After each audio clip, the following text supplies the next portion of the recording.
Hello all and welcome to the AI Cloud and Modern Workplace Conference 2024. We are delighted to have you here we hope you enjoy these online events. We have a very exciting agenda for all these 3 days with speakers from different background and perspectives who will share their insights and experience on how AI and cloud computing is transforming the way we work and the way we live. But before we dive into the next session, the next very interesting session, let me share a few things about the speaker and the presentation. In this presentation, the speaker will share his insights and experience on how to mastering KQL and how to empowering threat hunting and incident responses for defenders. This presentation will walk you through the basic of custom query language and how it helps develop threat hunting and incident response capabilities. And about speaker, I have to tell you that I met him online. I have never met him in person, but we started discussing in Twitter, if I remember well. But I have to tell you that I am seeing how he's contributing, how he's helping the community, how he protect us with his post, with his valuable material. And I invited him to speak because we need person like our presenter, our very special guests in the Greek IT community. And also he's an excellent professional with very strong knowledge of cybersecurity. He's a pioneer in the field of security. And I would like to say that he is posting all the time in Twitter. I follow him. Okay, I cannot understand what he is posting. I have to be honest, but I think that he is the master.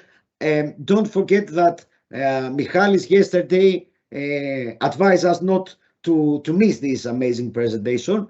We have the honor to present Michalis Michalos. Michali, who is senior cybersecurity threat management specialist. Michali, I would like to express our immense appreciation for your presence in our summit. You honored us with your presence, and we are here to see your very interesting presentation. So, Konstantinos, thank you very much for the very warm introduction. I'd like to thank you and George for giving me the opportunity to speak about custom query language and some parts of the Microsoft security ecosystem. I'm very happy to be here. I watched some of the presentations earlier. I'm really amazed by the deep technical knowledge of the rest of the people that contribute to this conference. And yeah, without losing any more time, let's go and start the presentation. So, a few things about me. I am currently working as a senior cybersecurity threat management specialist. I have a cumulative experience of 11 years in ICT, and the last 5 years I'm working as a cybersecurity analyst, mostly focusing on threat management, threat intelligence, and incident response and forensics. I'm an electrical engineer graduate with a master's in networking and data communications and MBA. I also hold some prominent certifications, including Microsoft's SC200. I'd be more than happy to visit my blog in michalos.net. Follow me on Twitter, as you said as well, at my X handle. And I try to contribute a lot on my GitHub repo. I'll be more than happy to find you there and maybe exchange some information. So what are we going to discuss today? We'll go through some fundamentals of KQL, a few things in order to familiarize with the data, presenting and also combining data. We'll go through some of the most prominent operators so that you can, so that you will know what is like the bare minimum of operators that you need to know in order to perform some valuable searches and build queries. And then we'll go into some of Microsoft security technologies in order to perform threat hunting by using KQL, and also some incident response opportunities that Microsoft security technologies gives us, and how KQL can bring value over there. Some closing remarks and some resources I would like to share with you at the end of the presentation. So let's go through the fundamentals. Why Cousteau? Cousteau came from Jacques Cousteau. Some of the older guys might remember some of his legendary documentaries. He's a very well-known. He was a very well-known oceanographer, explorer, and adventurer. So, in the beginning of the Azure Application Insights, it was original name Cousteau, but it was later the foundation of Azure Monitor, which we'll see in the following slides, that log analytics is based on Cousteau. So, to my understanding, in recognition of KQL's ability to deep dive into like an ocean of data, they probably named Cousteau query language after Cousteau. So what is exactly Cousteau? Cousteau is a read-only request language. It's written in plain text, and it uses a data flow model that it's easy to read, author, and also automate. But KQL is quite simple. It's very powerful, and it can query structured, semi-structured, and unstructured data. But where can you use it? You can use it in Azure Data Explorer, ADX, in Azure Monitor Log Analytics, in Sentinel, Defender XDR, and basically it touches almost all of Azure. What are the query operators, and what exactly are we trying to do here using the Cousteau query language? So the language syntax is that of a data flow. It just tries to take a table and then the data of one or more rows or column, trying to pivot it down into less data in order to collect and present at the end of your query the evidence that you want. So at a minimum, what you need to do is define your data. So define a table and the relevant references in order to build a query and in a sequence so that you can prepare the data and present them. What separates the operators between them is a pipe character. So the pipe character is used to delimit the operators. Let's take a very simple and quite straightforward KQL query in order to understand the philosophy behind that.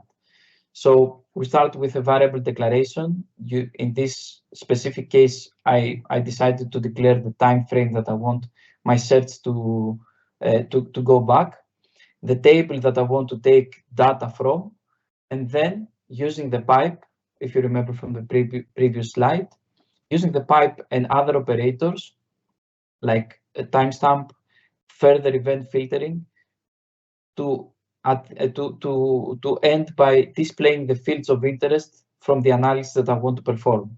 And as a last, let's say, the last, let's say, line represents the order that I would like to present my data.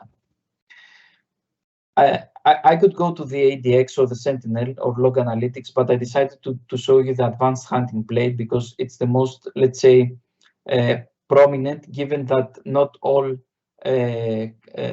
organizations that have Defender for Endpoint or Defender for Cloud, which is like a very well-established product, they don't use Sentinel. They might not be using Sentinel. So given that this is like the most well-known and most well-established product that you can write a query in, I decided to show you this, which is quite straightforward. You can write in the query window the query that you want to run.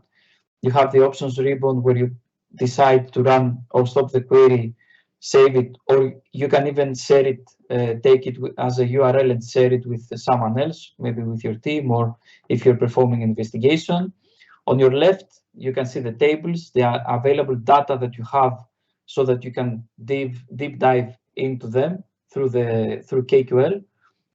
Up left, you can see the schema, which represents the tables, community, where you can find community queries, saved queries, and detection. I mean, you can write your own queries and save them, and you can find them right there. At the bottom, you can see the results pane. As soon as you run a query, all the results, all the data will be there. But before we begin, something important, and this is like a very, let's say, very fundamental thing to remember when writing queries. Use inline commenting. In our community, it helps documenting, but it most important, helps other people understand what your approach is, because you can always filter into data, but there are many ways you can do that. So I might have like a philosophy behind my head doing that, but some other analyst or some other analyst might have something else. So please use inline commenting. It helps a lot. It also gives instructions in case you use variables. And also, another important aspect is that you can use, you can see in the screenshot here, you can use it in order to try out different filtering options. So you can just comment them out and maybe add them in later on. So in the phase of, let's say, experimenting with your query, it helps a lot. So let's go and familiarize a little bit with searching your data with KQL. One of the most prominent queries operators that you have to remember is getSchema. getSchema returns all the data types of your table of interest. So if you choose like email events with getSchema, you're going to get all the options that you have in order to filter in. The search operator, it's a quite broader, let's say, operator, because you can use it with the use of a keyword. So you can use in all of the ocean of your data using the search and the keyword and find wherever in your data if something is present. You can also narrow this search down by defining a table, just as it is depicted here in the example. So, for example, in the email events, you can search for a specific keyword, maybe something that you want to search in a subject, for example. But yeah, if you don't define a table, the search is going to go through all of your tables of all in your environment. But yeah, better filter out to save time. And in general, it's not recommended, or at least you should use filtering out some data, because it's very CPU intensive. So you'll see that search takes a lot of time to, let's say, to bring back results. But this operator can be used because it helps answer if something exists. If it exists, where does it exist? You can go to the specific table. You can see the rest of the data associated with that result. And of course, if you're performing an investigation, why does it exist? Following data filtering, you have to remember where operator, it just filters a table to a subset of rows that satisfy a specific predicate. In the specific example, you can see that I'm choosing the email events table where the recipient email address equals my email. So this is the results there are going to be any email associated with a recipient email, my email. But in order to satisfy this predicate, there are a lot of options, a lot of operators. Some of them we're going to see them in a few minutes. But there are a lot of operators that you can use here in order to either equal, the has, contain, starts with, is empty, not empty, etc. You can also filter your data in case you want to count them. So this is where the count operator helps. It returns the number of records associated with your search. And last but not least, the sort operator also helps in order to define your results. As we can see some examples following, based on descending or ascending order. Once you have, let's say, defined what you want to search and filter into, you can choose what you want to, let's say what you want to project. So project is an operator that selects which column to present, and it's quite straightforward. I mean, in a specific table, there are a lot of columns that you can that are available, but project helps delimit all these columns to the ones that you really want to focus on. On the other hand, distinct operator produces a table with a distinct combination of the columns that you have provided in the query in order to present. So it just distincts values within the columns that you choose. Now, coming back to the filtering options presented earlier, two of the most prominent operators are contains and has.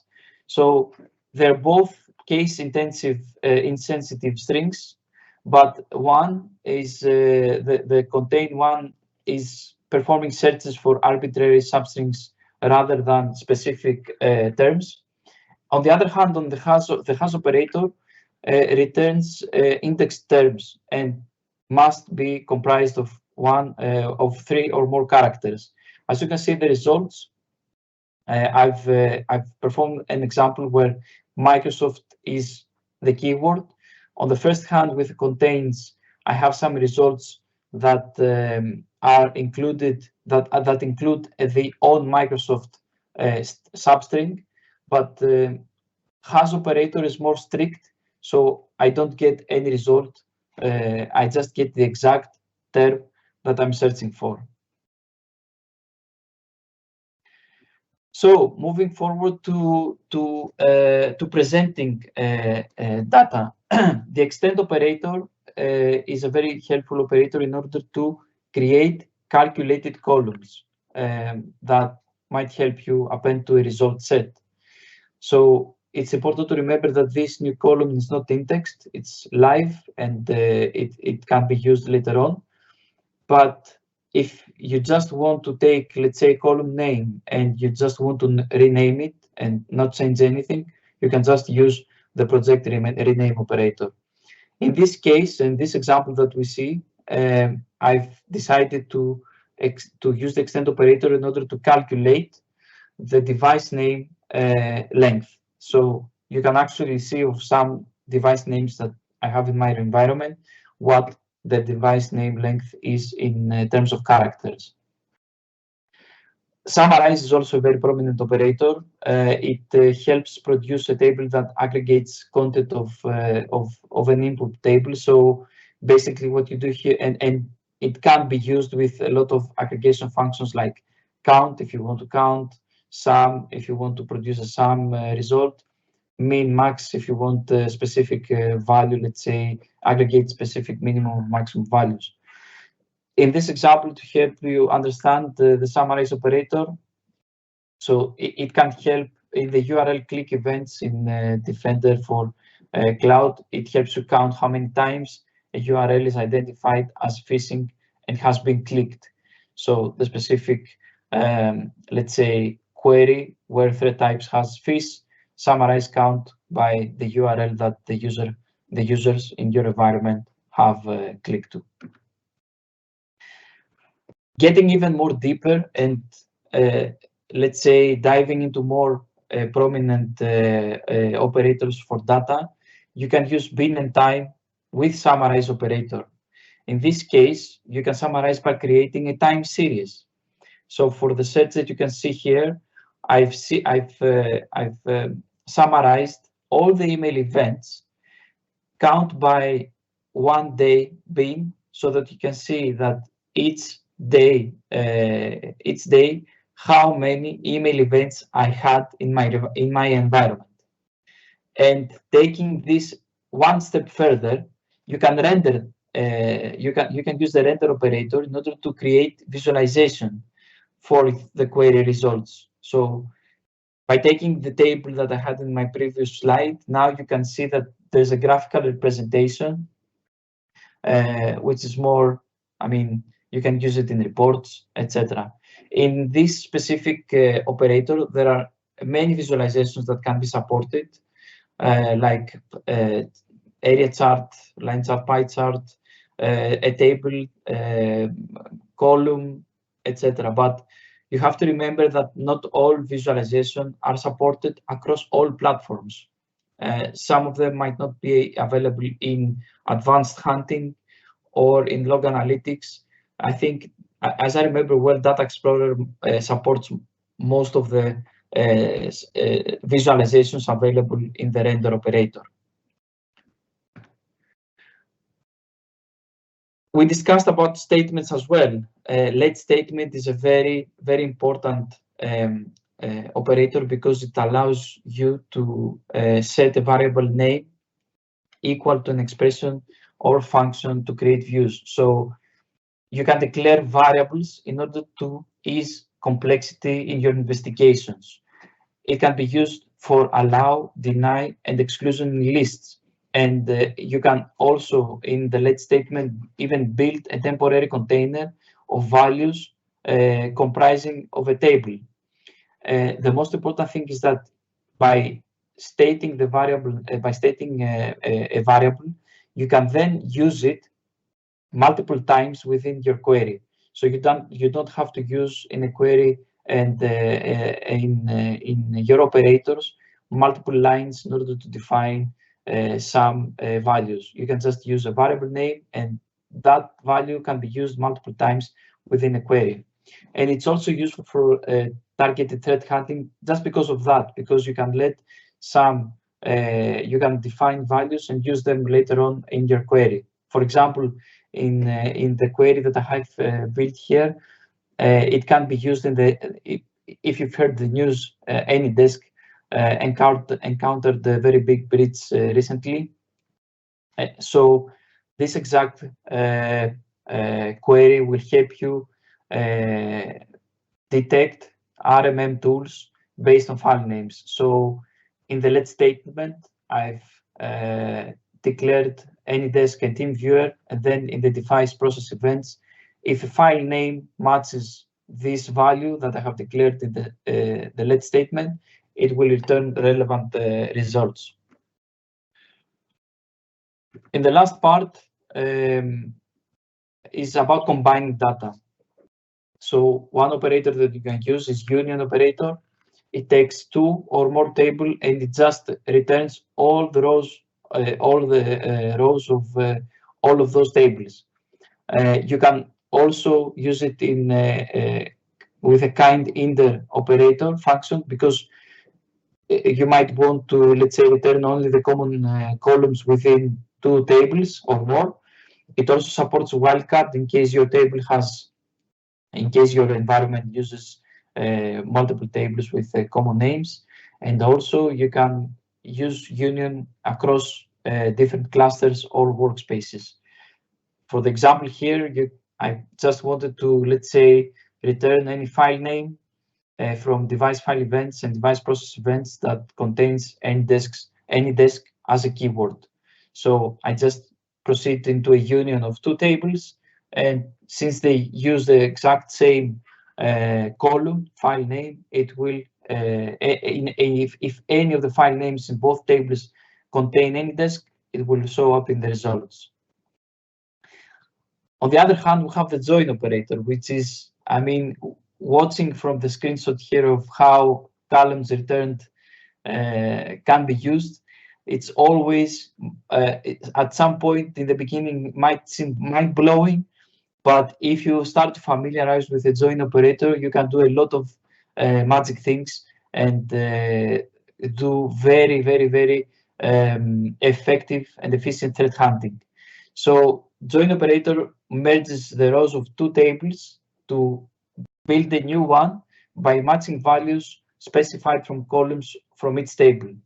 So take it from the example, I would like to enrich the URL click events from emails that don't have the click allowed value in the specific column from the email events table.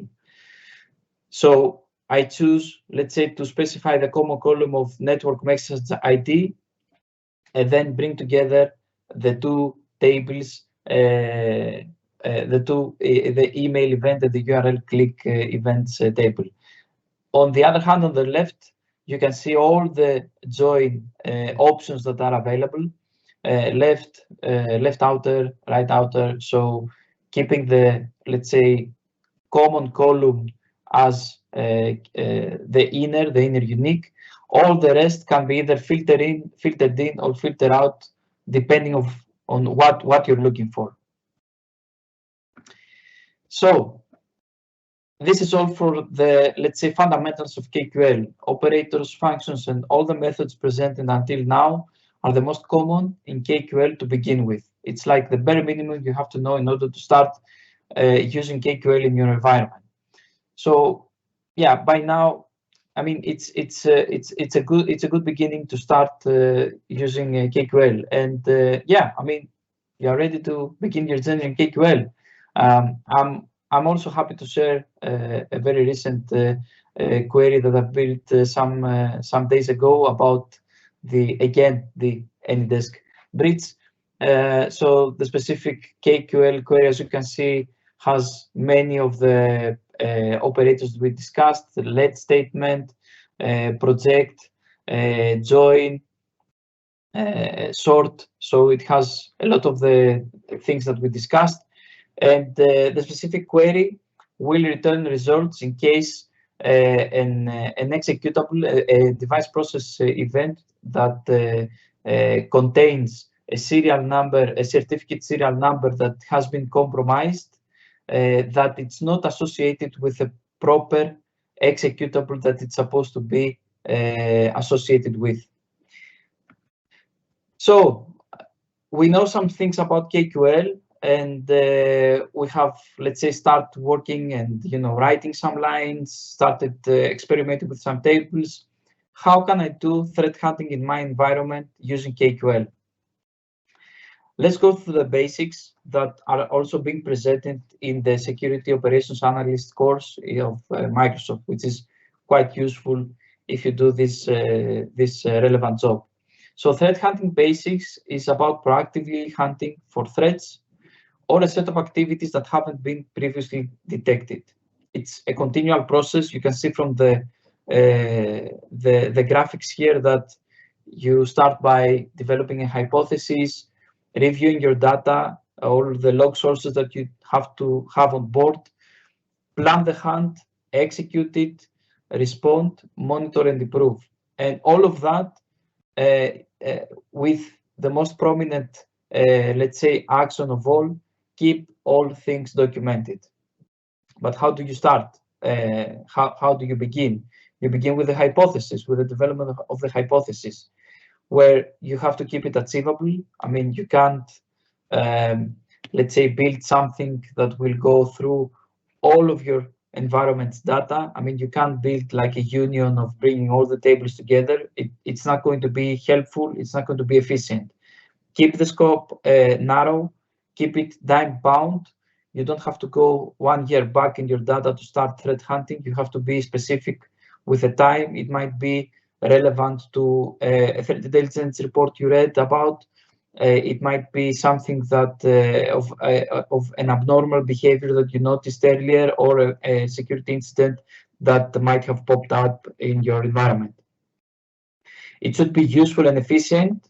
And most important of all, it has to be related to the threat model that you are defending against, or your threat intelligence landscape. So keep threat hunting very close to what you do and what threats you're facing, because otherwise you're probably going to be hunting in the dark and bringing back results that are not going to be of value for you. Let's start off where can you perform threat hunting? The most straightforward, it's the advanced hunting in Defender XDR. So it's quick, simple, and you can also save your queries there if you want to, let's say, keep them for future use, but there's a drawback. You can't have any reference, any comments, and any sort of contextualizations for your queries. So it's just, build the query, run it, get the result, and that's it. Or if you want to save it as well. We'll see later on in instant response you can do some things more, but in terms of threat hunting, it's as simple and straightforward as that. On the other hand, you can also use Microsoft Sentinel, which is a more powerful and more robust way of doing threat hunting. You can use built-in queries. If you start using Microsoft Sentinel, you will see that it will come with a set of predefined queries, but of course you can create new ones. You can create your own. The most important, a very important aspect is that you can operationalize MITRE ATT&CK framework so that you can have like a heat map of what your posture is in terms of MITRE ATT&CK. You can use Livestream to actively hunt with your queries. And most important, you can contextualize your hunts, hypothesis, and the whole process of hunting. You can also add the description for your queries in order to have a far more better documentation.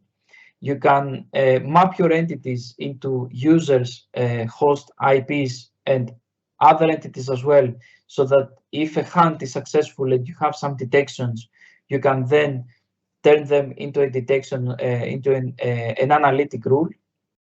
And most important, you can map your queries into MITRE ATT&CK TTPs. So how do you perform a hunt in the Microsoft Sentinel environment? So if you go to hunt, you can group multiple queries into hunts.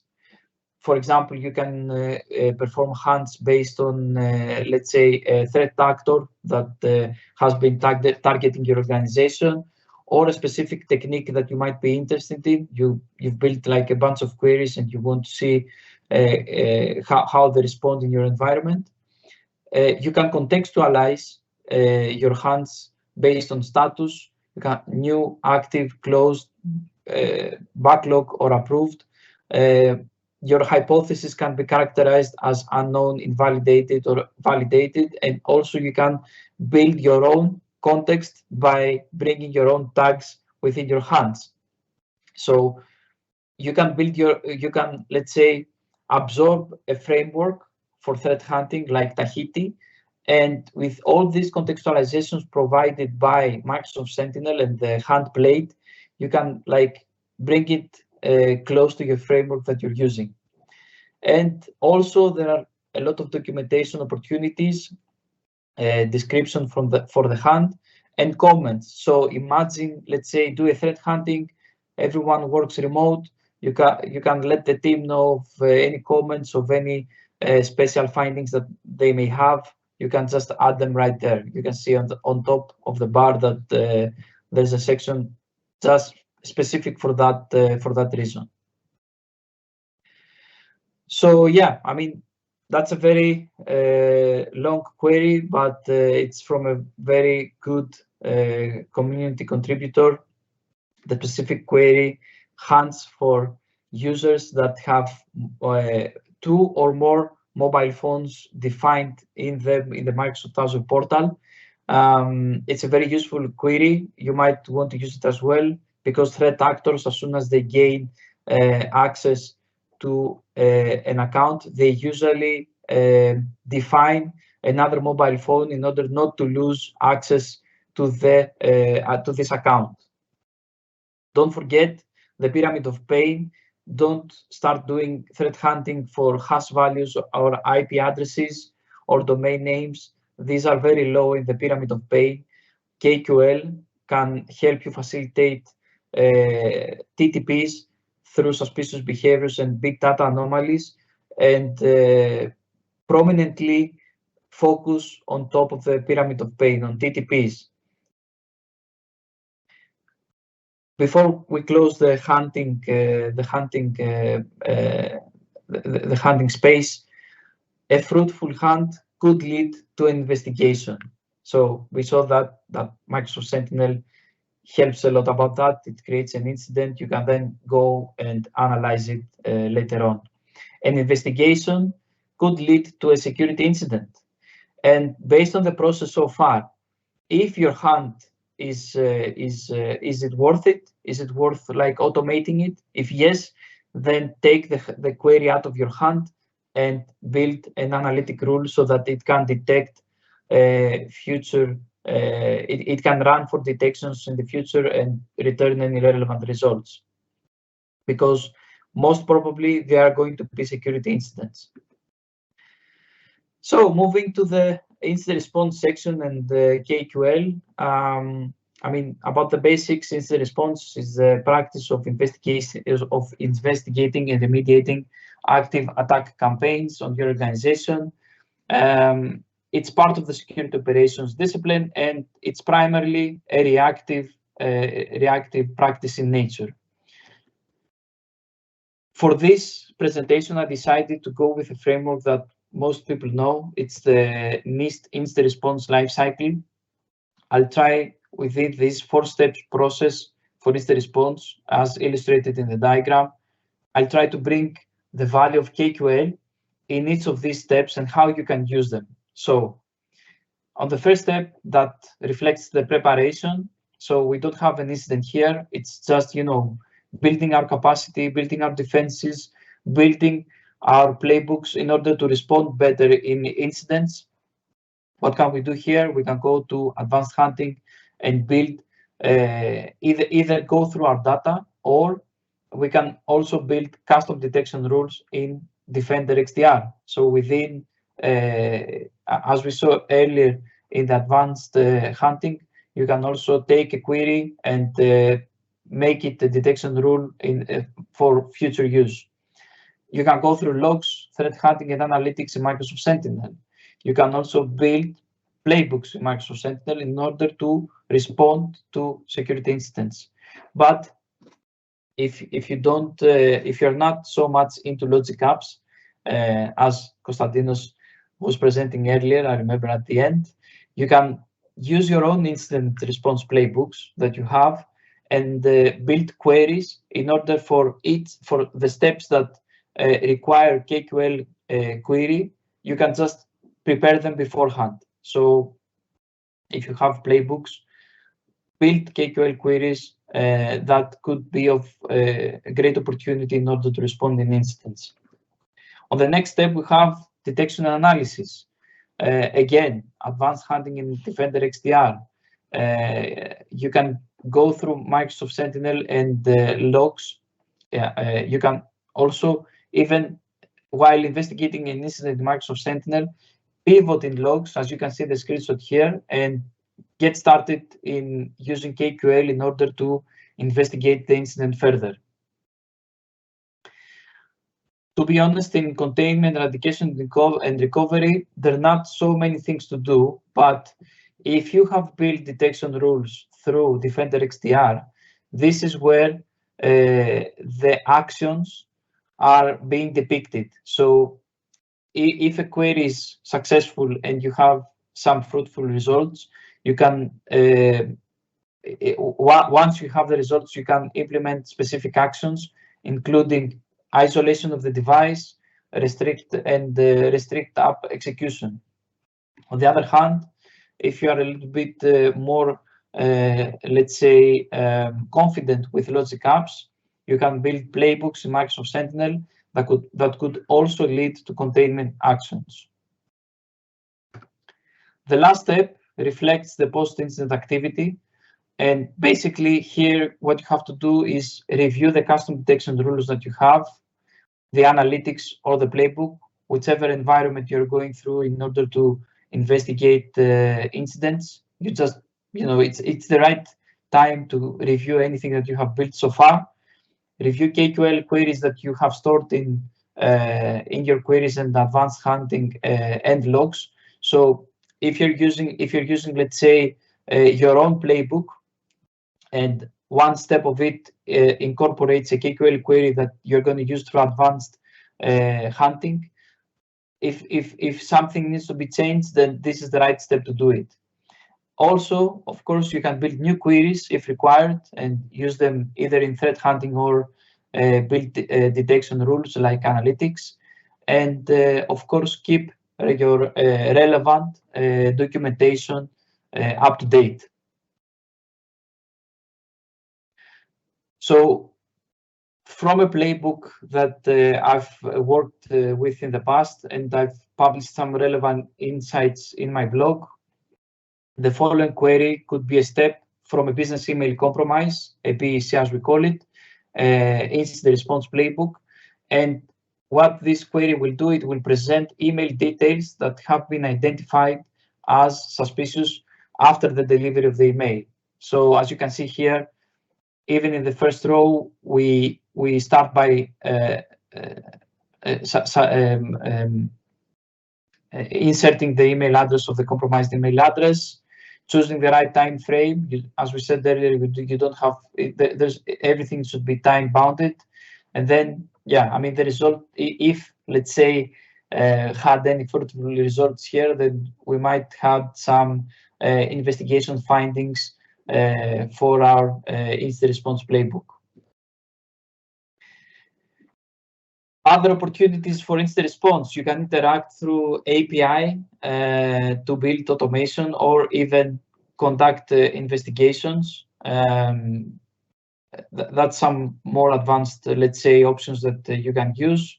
But another important aspect and something that a good community member brought up a few days ago, you can use the Azure Data Explorer to load your evidence files for analysis. So even if you have like a CSV of security events from an investigation outside of Defender, you can load them to Azure Data Explorer, and you can start pivoting through your through this data with using KQL language. And a relevant quote: if you're proactive, you focus on preparing. If you're reactive, you end up focusing on repairing. So yeah, in incident response, it's very important to be proactive and focus on things that you should do beforehand. Some closing remarks: you can familiarize with KQL in many ways. KQL for security is a very growing community. You can find GitHub repos, blogs, tech community blogs, podcasts, newsletters. There's a very big community out there that you can find many queries, but just remember, it's important to know that queries come as is. You should always review them and test them before you incorporate them in your environment and roll out in your production. So make sure that these queries fit your environment requirements. You can also find some opportunities for KQL format training nowadays, apart from the security analyst, security operations analyst from Microsoft. Also, a very prominent book is on the way. I think it's going to be published on April. And last but not least, there are some gamification experience out there. You can use the Custom Detective Agency. There are already 2 seasons out there, and the KC7 Cyber also offers a very nice environment in order to practice KQL. And yeah, I mean, there's only one way to learn KQL, as you can see here. Learn KQL where analyst has practice. About resources, I've collected many resources that you can find in my repo. Please pay a visit. I have everything about, I have a lot of things about training, basics, community, and also you may find some presentation notes and references about this presentation within my GitHub as well. So, right on time, 3:44. You are just the time. I saw, I was waiting to see if you are 44 or 45. You are 44. You have 1 minute more. Mihaly, I would like to express our appreciation for your amazing presentation. I stuck here and okay, I cannot say that I understand all that you present, but it was very interesting. We would like to thank you for your presence to our conference, and I hope to see you soon in person in another one event, or in the next year to do it in person. Yeah, the pleasure was all mine. Thank you very much for the invitation, George, Konstantinos. You've done a tremendous work. Keep it up. Last day, take a deep breath. It's almost there. Thank you again for the invitation, guys. Thank you. Thank you. Thank you, Michalis. Thank you. Thank you. Bye-bye. Bye. Bye.